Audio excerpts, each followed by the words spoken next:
الحمد لله رب العالمين والصلاة والسلام على رسوله محمد وعلى آله وأصحابه أجمعين.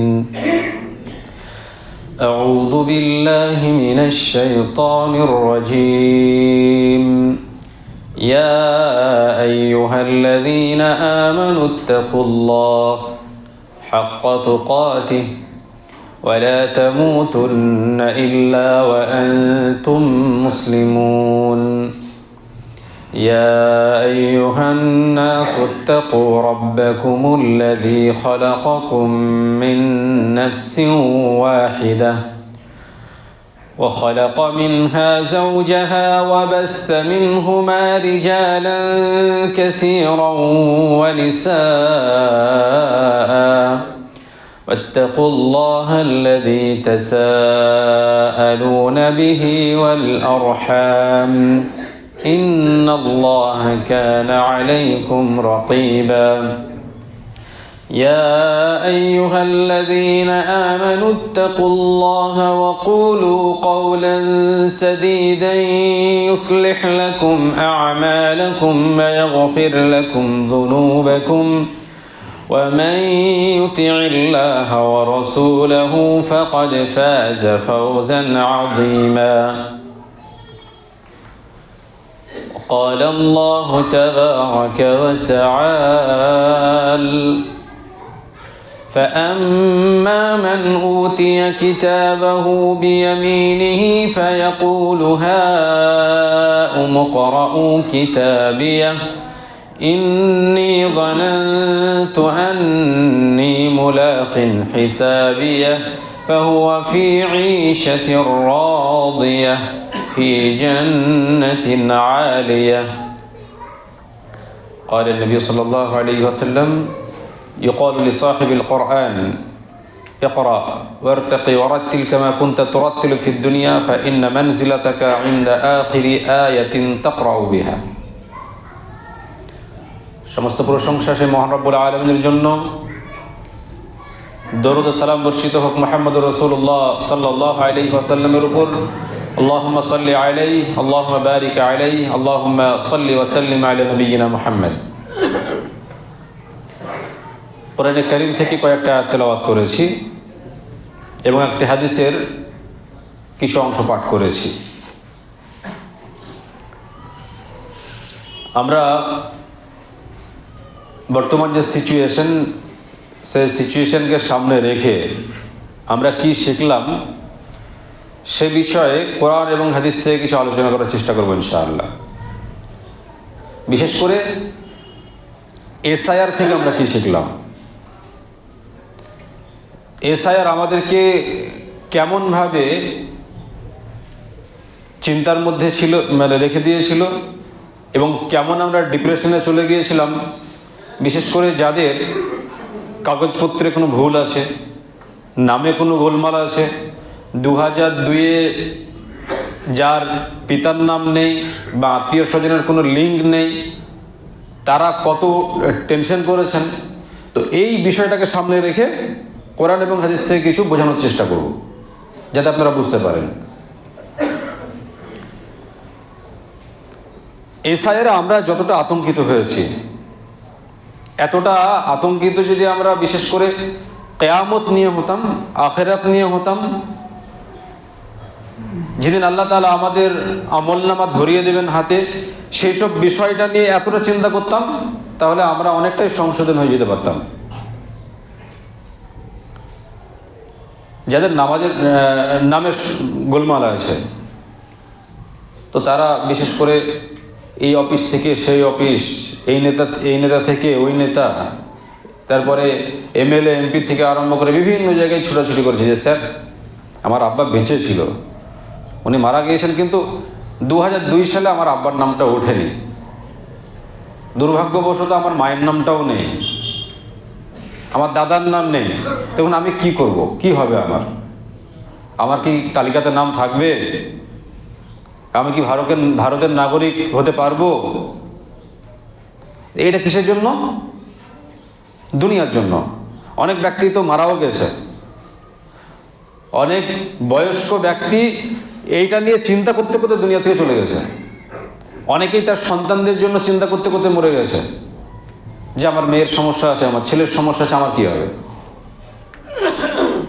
তা এতটুকু চিন্তা তো আমাদের আখিরাতের জন্য করা দরকার ছিল। বিশেষ করে যার বয়স 50 হয়ে গেছে, তিনিও চিন্তা করছেন তা তিনি বাঁচবেন কতদিন, আরো 10 বছর, না হলে 20 বছর। তাহলে 10 বছর 20 বছরের জন্য এত চিন্তা। যার বয়স 40, সে হয়তো 20 বছর থেকে 30 বছর বাঁচবে, তো 20 বছর থেকে 30 বছর বাঁচবে দুনিয়াতে, এর জন্য এতটা চিন্তা। যদি ডিটেনশন ক্যাম্পে ভরে দেয়, যদি বাংলাদেশের নাগরিক হিসেবে আমাদেরকে চিহ্নিত করে যে আমি বাংলাদেশের লোক, তাহলে কি অবস্থা হবে। তার মানে আপনার কাগজটাকে আপনি মজবুত করতে চাইছেন, যে আমি এই দেশে জন্মগ্রহণ করেছি, এই দেশে টিকে থাকবো, এখানেই থাকবো, এখানে আমার মাটি হবে। এটা স্বাভাবিক বিষয়।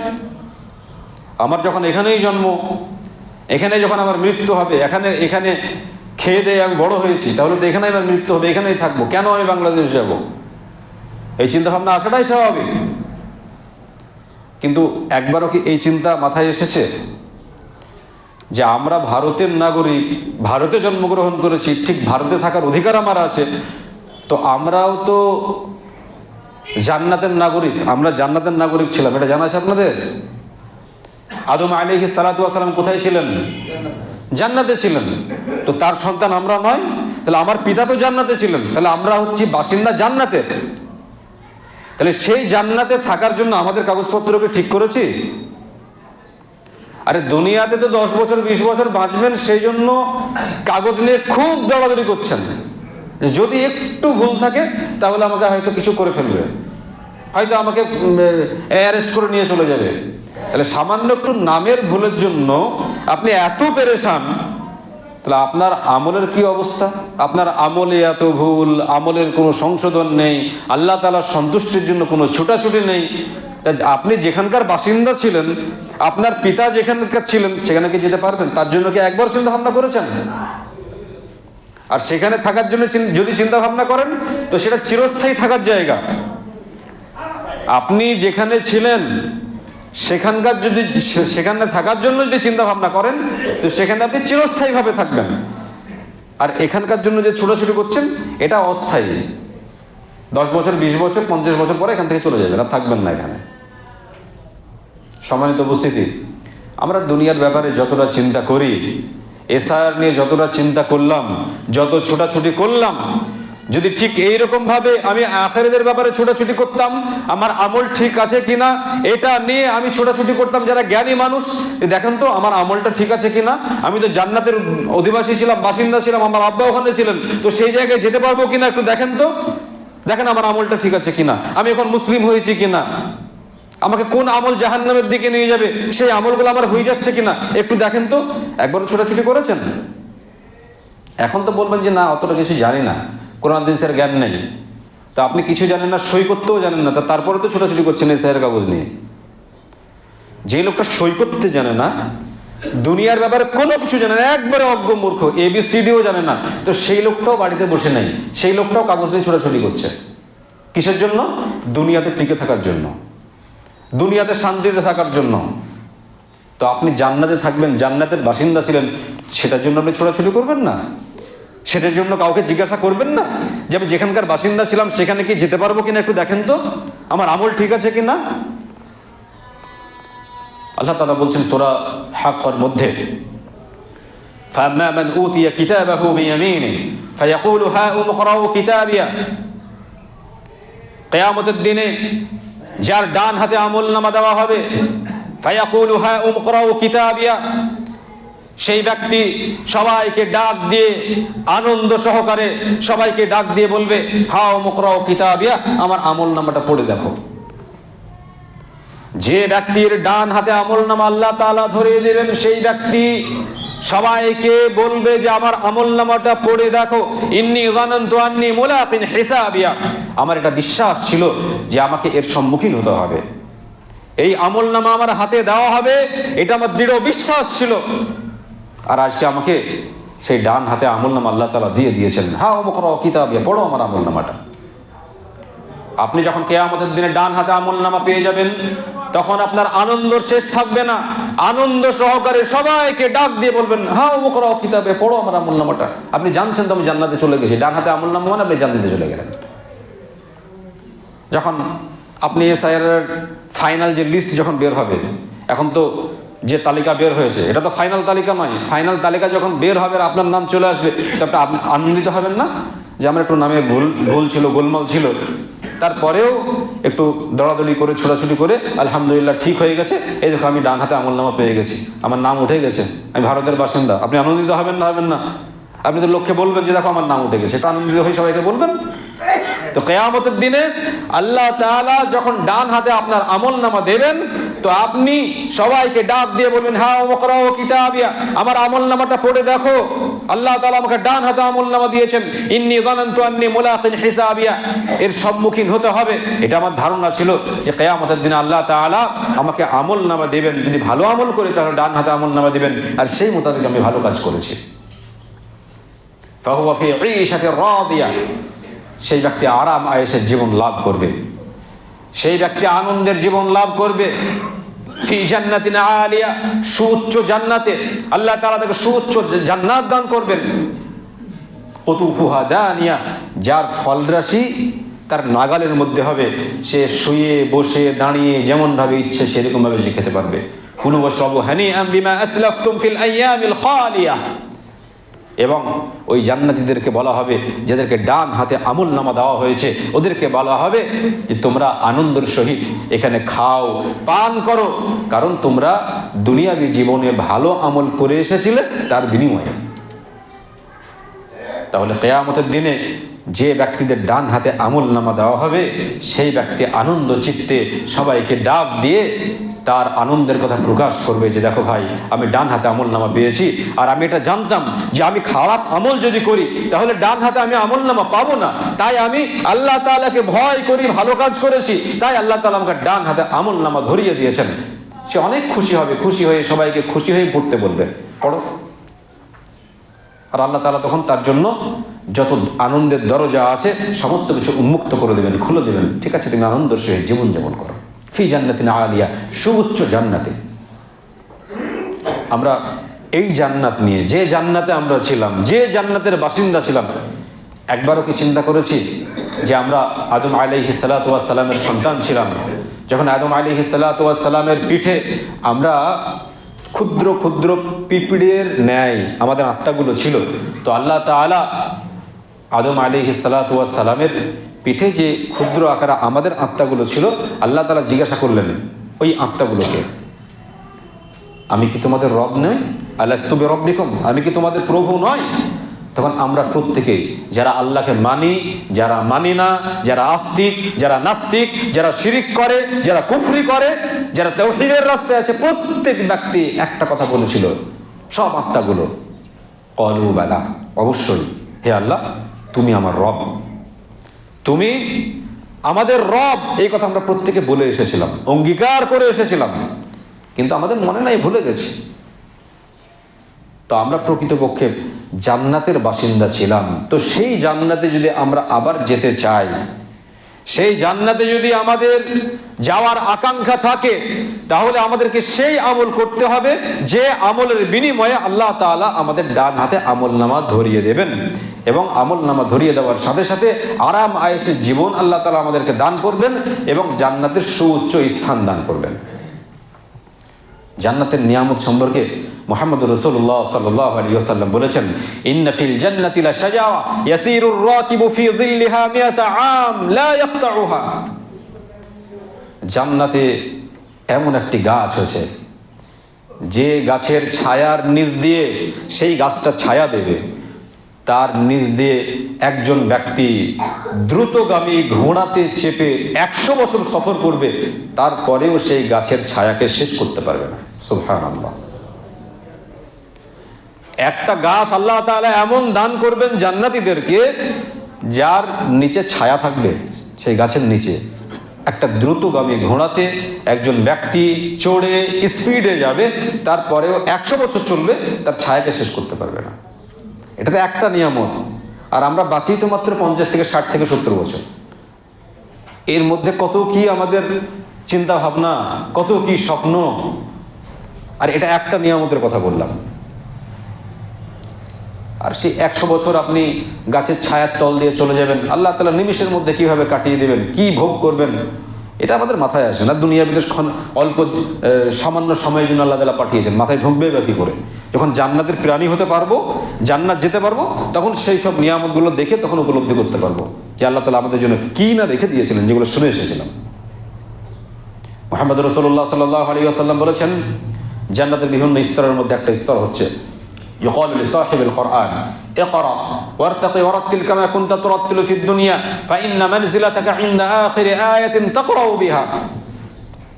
যারা কোরআন মুখস্থ করেছে, যার কোরআন যতটুকু মুখস্থ আছে, আল্লাহ তাআলা কিয়ামতের দিনে তাদেরকে বলবেন, তোমরা কোরআন পড়ো আর উঠতে থাকো, কোরআন পড়ো আর একটা করে সিঁড়িতে উঠতে থাকো। فإن منزلتك عند آخر آية تقرأ بها, তোমাদের আয়াত পড়া যেখানে শেষ হবে সেখানে তোমার থাকার মানজিল। কোরআনের প্রায় 6236টা আয়াত আছে, আমরা 6666টা শুনেছি, এই কথাটা ঠিক নয়, আসল হচ্ছে 6236টা আয়াত। তো যার যটা আয়াত মুখস্থ আছে, ধরেন আলহামদুলিল্লাহ রাব্বিল আলামিন আপনি পড়লেন, একটা সিঁড়ি উঠলেন, আর রহমানুর রহিম আর একটা সিঁড়ি উঠলেন, এরকমভাবে শুধু সূরা ফাতিহাটা মুখস্থ থাকে, তাহলে আপনি সূরা ফাতিহাটা পড়ে আপনি ওই এক আয়াত অনুযায়ী একটা একটা করে সিঁড়ি উঠে ওখানে আপনার শেষ হবে। আর যার পুরো কোরআন মুখস্থ থাকবে, একটা করে আয়াত পড়বে আর উপরে চড়তে থাকবে। আল্লাহ সাল্লাল্লাহু আলাইহি ওয়াসাল্লাম বলছেন, ওর আয়াত যেখানে পড়া শেষ সেখানে থাকার মানজিল।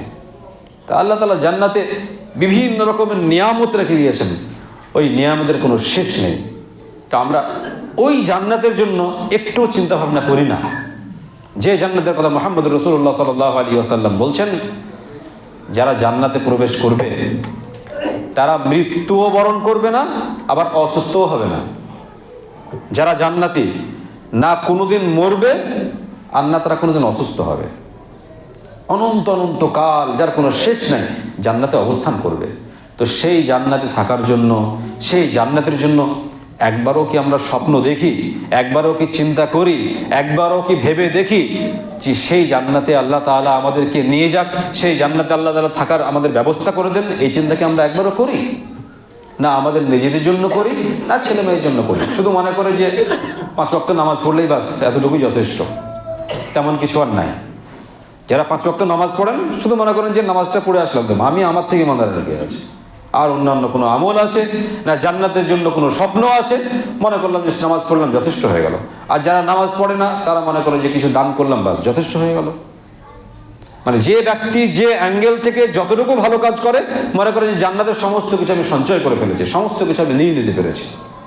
অথচ সাহাবায়ে কেরামরা যারা জান্নাতের সার্টিফিকেট পেয়েছিলেন তারা আল্লাহর ভয়ে ক্রন্দন করতেন। আবু বকর রাদিয়াল্লাহু আনহু তিনি হাওমাও করে কাঁদতেন আর বলতেন যে আমি এখনো মুমিন হয়তো হতে পারিনি, যদি মুমিন ব্যক্তিদের পার্শ্ব দেশের আমি একটা অঙ্গ প্রত্যঙ্গ হতে পারতাম হয়তো আমি কিয়ামতের দিনে নাজাত পেতাম। ওমর রাদিয়াল্লাহু আনহু তিনি যখন ইন্না আযাব রাব্বিকা লাওয়াকি, তোমার রবের আযাব অবশ্যম্ভাবী, তোমার রবের আযাব তোমাদেরকে গ্রেফতার করবেন, এই আয়াত যখন উনি পড়তেন তখন কাঁদতে কাঁদতে বেহুশ হয়ে যেতেন। ওরা তো জান্নাতের সার্টিফিকেট পেয়েছিল, জান্নাতের সার্টিফিকেট পেয়ে ওইসব সাহাবায়ে কেরামরা নিজেদেরকে মুহাম্মদুর রাসূলুল্লাহ সাল্লাল্লাহু আলাইহি ওয়াসাল্লামের জন্য নিজেকে উৎসর্গ করে দিয়েছিলেন। মুহাম্মদ সাল্লাল্লাহু আলাইহি ওয়াসাল্লাম যখন যা বলবেন সেটা শুনতে রাজি আছি। মুহাম্মদ সাল্লাল্লাহু আলাইহি ওয়াসাল্লাম যদি আমাদের জীবন চেয়ে নেন যে আল্লাহর জন্য জীবন দিয়ে দাও, তারা জীবন দিতে প্রস্তুত ছিল, তারা ইসলামের জন্য জীবনও দিয়ে দিয়েছে। তো সেই সব সাহাবায়ে কেরামরা পর্যন্ত জান্নাতের স্বপ্ন দেখতেন যে আল্লাহ তাআলা জান্নাত যেন আমাদেরকে দান করেন, সেই জান্নাতের জন্য দোয়া করতেন, জান্নাত চাইতেন, আর জাহান্নামের ভয়ে ক্রন্দন করতেন, ভাবতেন যে হয়তো আমরা এখন জান্নাতের বাসিন্দা হতে পারিনি। আর আমাদের আমল তো সামান্য কিছু আমল, এই সামান্য আমলে আমরা অনেক কিছু ভেবে বসে থাকি যে আমার থেকে নেককার লোক কে আছে, আমার থেকে পরেজগার লোক কে আছে, আমি তো 5 ওয়াক্ত নামাজ পড়ি। একবার সাহাবায়ে কেরামদের ইতিহাসটা ঘেঁটে দেখবেন। মুহাম্মদ রাসূলুল্লাহ সাল্লাল্লাহু আলাইহি ওয়াসাল্লাম এই জান্নাতের স্বপ্ন দেখতেন আর রাত্রিতে দাঁড়িয়ে দাঁড়িয়ে তাহাজ্জুদ পড়তেন, এত কাঁদতেন, চোখ ফুলে যেত আর পা ফুলে যেত, চোখ ফুলে যেত, পা ফুলে যেত, লম্বা কিয়াম করতেন। সম্মানিত উপস্থিতি, সেই চিরস্থায়ী জান্নাত যদি আমাদেরকে পেতে হয়, তাহলে ডান হাতে আমল নামা পাওয়ার জন্য আমাদেরকে সেই মতো আমল করতে হবে, যে আমল দ্বারা আল্লাহ তাআলা সন্তুষ্ট হয়ে আমাদেরকে ডান হাতে আমল দান করবেন। আল্লাহ তাআলা আমাদের সবাইকে সেই আমল করার তৌফিক দান করেন, যে আমল করে আমরা যেন ডান হাতে আমল নামা পেতে পারি। আমিন। তারপর আল্লাহ তাআলা বলছেন, ওয়া আম্মা মান উতিয়া কিতাবাহু বিশিমালি ফায়াকুলু ইয়া লাইতানি লাম উতা কিতাবিয়া। পক্ষান্তরে যার আমল নামা তার বাম হাতে দেওয়া হবে, বাম হাতে যখন আল্লাহ তাআলা আমল নামা দেবেন, সে বলবে, হায় আফসোস, আমাকে যদি নাই দেওয়া হতো আমার আমল নামা, কেন আমাকে আমল নামা দেওয়া হলো? ওয়ালা মাদরি মা হিসাবিয়া, আমি যদি না জানতাম আমার আমল, আমি বাম হাতে আমল নামা পেয়েছি মানে তো আমি জাহান্নামে চলে গেলাম। ইয়া লাইতাহা কানাতিল কাদিয়া, হাই মৃত্যুই যদি আমার শেষ হতো, আমি মরে কবরে ছিলাম, ওটাই যদি আমার শেষ হতো, কেন আমাকে আবার কবর থেকে তুলানো হলো? সম্মানিত উপস্থিতি, আমরা যারা এখানে উপস্থিত আছি, যারা আল্লাহ তাআলাকে সন্তুষ্ট করার জন্য কাজ করেন, আল্লাহ তাআলাকে সন্তুষ্ট করার জন্য ইবাদত বন্দেগী করেন, ডান হাতে আমল নামা পাওয়ার জন্য সদা সর্বদা আল্লাহ তাআলাকে সন্তুষ্ট করার চেষ্টা করেন, আল্লাহ তাআলা যদি ডান হাতে আমল নামা দেন, তাহলে আপনার আনন্দের কোনো শেষ থাকবে না। পক্ষান্তরে আপনার ইবাদত বন্দেগীতে যদি ঘাটতি হয়, আল্লাহ তাআলাকে যদি অসন্তুষ্ট করেন, আর বাম হাতে আল্লাহ তাআলা যদি আমল নামা দেন, তাহলে কিয়ামতের দিনে আফসোসের কোনো শেষ থাকবে না। আর সেই আফসোস কোনো কাজে আসবে না। সে আফসোস করে বলবে, ইয়া লাইতাহা কানাতিল কাদিয়া, হাই মৃত্যুই যদি আমার শেষ হতো, মা আগনা আন্নি মালিয়া, আমার ধন সম্পদ আমার কোনো কাজে আসলো না। আমার কত ধন সম্পদ ছিল, কত ধনী মানুষ ছিলাম আমি, কিন্তু সেই ধন সম্পদ কোথায় আজ? যে ধন সম্পদের পেছনে এত ছুটাছুটি করেছি, সেই ধন সম্পদ আমাকে আজকে বাঁচাতে পারলো না। যে ধন সম্পদের জন্য আমি ইবাদত বন্দেগীর অনেক ঘাটতি করেছি, ধন সম্পদের পেছনে এত ছুটাছুটি করেছি, তো কই সেই ধন সম্পদ আমার? দুনিয়াতে তো ধন সম্পদের দ্বারাতে আমি বাঁচতে পেরেছিলাম, দুনিয়াতে ধন সম্পদের দ্বারাতে আমি ঘুষ দিয়েছি, টাকা দিয়েছি, টাকা দিয়ে আমি নিজেকে বাঁচিয়ে নিয়েছি। মা আগনা আন্নি মালিয়া, কোথায় সে ধন সম্পদ? আমার ধন সম্পদ আজকে আমাকে বাঁচাতে পারলো না। হালাকা আন্নি সুলতানিয়া, আমার সুলতানাত, আমার ক্ষমতা অপসৃত হয়েছে, আমার ক্ষমতা হালাক হয়ে গেছে। আমার অনেক ক্ষমতা দুনিয়াতে ছিল, যে ক্ষমতা দ্বারা কত মানুষের প্রতি কত জুলুম অত্যাচার করেছি, যে ক্ষমতা দ্বারা কত মানুষকে কত ছোট করেছি, যে ক্ষমতা দ্বারা কত দুর্বল মানুষকে আমি গায়ে হাত উঠিয়েছি, তাদের প্রতি অনেক জুলুম অত্যাচার করেছি। কই সে আমার ক্ষমতা? আমার হাতে অনেক দলবল ছিল, সৈন্য ছিল, পুলিশ ছিল, আমার হাতে নেতা মন্ত্রী ছিল, কোথায় গেল? হালাকা আন্নি সুলতানিয়া, আমার ক্ষমতাটা আজকে কোথায়? কাল কিয়ামতের দিনে যত ফেরাউন, নমরুদ, নেতা নেত্রী মন্ত্রী যত আছে, এইসব বেয়াদব ফেরাউনরা কিয়ামতের দিনে বলবে, হালাকা আন্নি সুলতানিয়া, আমার সুলতানাত কোথায়? আমার ক্ষমতা কোথায়? আমার তো অনেক ক্ষমতা ছিল, যে ক্ষমতার দ্বারাতে আমার পেছনে আমার সামনে এত ফোর্স ছিল, ক্ষমতা ছিল না যে আমার উপরে কেউ কোনো রকম ভাবে হামলা করবে, এই ক্ষমতা ছিল না। কত ফোর্স ছিল, কত প্রশাসন আমার আগে ছিল, পেছনে ছিল, ডান পাশে ছিল, বাম পাশে ছিল, কোথায় গেল তারা? হালাকা আন্নি সুলতানিয়া, আমার ক্ষমতা আজকে অপসৃত হয়েছে, আমার ক্ষমতা আজকে হালাক হয়ে গেছে, ধ্বংস হয়ে গেছে। আল্লাহ তাআলা ডাক দিয়ে ফেরেশতাদেরকে বলবেন, খুযূহু ফাগুল্লু, ওকে ধরো। আল্লাহ তাআলা ফেরেশতাদেরকে ডাক দিয়ে বলবেন, খুযূহু ফাগুল্লু, ওকে ধরো এবং ওর গল দেশে বেড়ি পরিয়ে দাও। সুম্মাল জাহিম সাল্লু, অতঃপর জাহান্নামে নিক্ষেপ করো। একজন নেতা নেত্রী, একজন মন্ত্রী, একজন এমএলএ এমপি, একজন ধনী ব্যক্তি, একজন সম্মানীয় ব্যক্তি, দুনিয়াতে তার কত সম্মান, দুনিয়াতে তার কত সম্মান। কিয়ামতের দিনে ওই সম্মানী ব্যক্তিকে দেখবে কোটি কোটি মানুষ, যে ওর গলায় বেড়ি পরানো হচ্ছে, যেমন ভাবে ছাগলের গলাতে, গরুর গলাতে রশ্মি পরানো থাকে আর টানতে টানতে নিয়ে যাওয়া হয়। কিয়ামতের দিনে ওই সম্মানীয় মানুষটার গলায় যখন রশ্মি পরানো হবে আর টানতে টানতে যখন জাহান্নামে নিক্ষেপ করা হবে, তখন দেখবে, আরে ওই আমাদের মন্ত্রী ছিল, ওর তো অনুসরণ করতাম, ওই লোকটার এত এত ভালোবাসতাম, ওই লোকটার অনুসরণ করে করে আমি নিজেকে তো শেষ করে ফেলেছি, তো ওই নিজে আজকে জাহান্নামে সে কোথায় গেল? ওর ক্ষমতা, অনেক তো ক্ষমতা ছিল ওর। সুম্মা ফি সিলসিলাতিন যারউহা ৭০ যিরাআন ফাসলুকু, আল্লাহ তাআলা বলবেন, এরপরে ওকে ৭০ হাত জিঞ্জির দিয়ে আষ্টে পৃষ্ঠে বেঁধে ফেলো। ৭০ হাত জিঞ্জির দিয়ে ওই জাহান্নামীকে আবার বাঁধা হবে জাহান্নামের ভিতরে। তাহলে যারা বাম হাতে আমল নামা পাবে তাদের খারাপ গুণগুলো হচ্ছে তারা দুনিয়া নিয়ে ব্যস্ত, আল্লাহ তাআলাকে স্মরণ কম করেছে, তাদের ক্ষমতা ছিল, ক্ষমতার অপব্যবহার করেছে, তাদের বল ছিল, সৈন্য ছিল, সব কিছু ছিল, এর দ্বারাতে একজন গরিব দুর্বল মানুষের প্রতি অত্যাচার করেছে। কিয়ামতের দিনে এদেরকে বাম হাতে আমল নামা দেওয়ার পরে সে তখন আফসোস করবে, আর আফসোস করার পরে বলবে ওয়ালাম আদরি মা হিসাবিয়া ইয়া লাইতাহা কানাতিল কাদিয়া, আমি যদি না জানতাম আমার আমল নামা, ইয়া লাইতাহা কানাতিল কাদিয়া, আমার মৃত্যু কেন শেষ হলো না, কেন আমাকে আবার বাঁচানো হলো। আল্লাহ তাআলা বলবেন এখন এখানে এসব বলে কোনো লাভ হবে না, কেন আমল নামা দেওয়া হলো আর কেন আমাকে আবার কবর থেকে জীবিত করা হলো, এসব কথা বলে এখন কোনো লাভ নেই। ফেরেশতাদেরকে বলবো খুযুহু বা বলবো ধরো, গলায় বেড়ি পরাও, দড়ি পরাও, আর টানতে টানতে কুকুরের মতন গিয়ে নিক্ষেপ করে যান। অতএব আমরা এসআর নিয়ে যতটা চিন্তিত, এসআর নিয়ে যতটা আমরা যা ভাবছি, এতটা চিন্তা ভাবনা যদি ওই আমলনামা সম্পর্কে আমরা একটু চিন্তা ভাবনা করি, কিয়ামতের দিনে যে আমলনামা দেওয়া হবে, তাহলে আমরা নিজেকে সতর্ক করতে পারবো, নিজে সংশোধন হতে পারবো।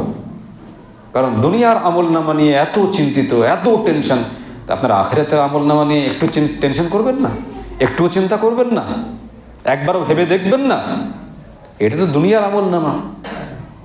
আপনি ফাইনাল লিস্টের জন্য আপনি চিন্তা ভাবনা করছেন, এখনও অনেক মানুষের ঘুম হয় না, সারাদিন মাথায় ব্যথা করছে, স্ত্রীতে মাথায় তেল দিয়ে মাথা মালিশ করে দিচ্ছে যে টেনশন করো না, থাকো। অনেকে ভয় করছে যে হয়তো সুইসাইড করে ফেলতে পারে। তো এত টেনশন, তো জাহান্নামের ব্যাপারে একবারও টেনশন করবেন না? জান্নাতের স্বপ্ন দেখবেন না? ভালো আমল এমন করবেন না যে আমল দ্বারা আল্লাহ তাআলা সন্তুষ্ট হয়ে আমার ওই কাগজটা আল্লাহ তাআলা ডান হাতে ধরিয়ে দেবেন? আল্লাহ তাআলা আমাদের সবাইকে সঠিক বোঝার তৌফিক দান করেন, আমিন। আল্লাহ তাআলা আমাদের সবাইকে সঠিকভাবে ইসলামের মূল্যায়ন করার তৌফিক দান করেন, আমিন।